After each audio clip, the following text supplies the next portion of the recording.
Okay, so my name is Sam Coriel, and this is the assignment to a video.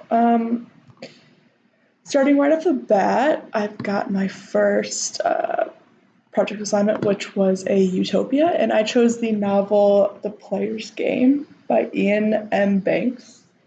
And it's about a guy who lives on Earth, and he actually is really good at board games. And one day he was taken by some aliens, and taking this planet that is known for having like the absolute best board game of all time, and it's the most difficult board game. So his goal in life now is to conquer this board game.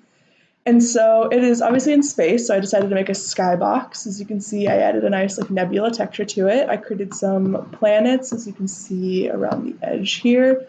It's more of like I've got like a rocky moon terrain here as well. I've got the big sun in the back with the mission.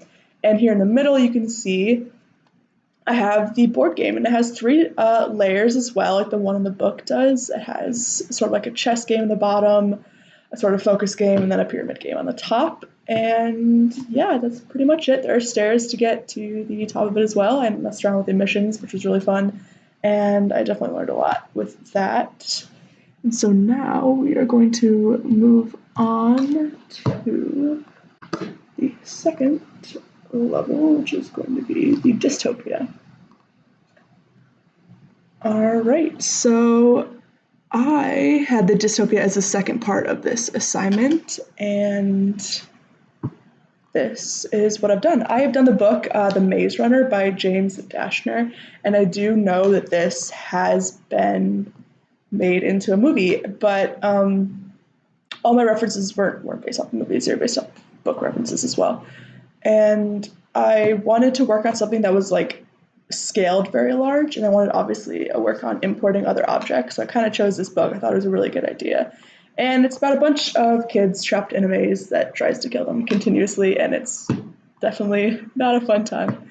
But as you can see, I've got a nice sort of landscape here. I've got some mazes, or I've got the maze in the middle. I've got some trees around the edge, which I've actually imported from another program, and it was really difficult. It took a lot of tries, and I don't even think the textures applied, although I tried like painting them on, and it was really difficult.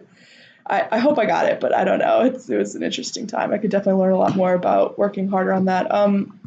I've also got a lake over here. I've got the maze, which has some spikes in it, and it also like you can walk around through it as well. You can go in, you can get to the middle, you can go up the back. There are a bunch of options for that. And I just kind of created a simple terrain here just to kind of get the feel.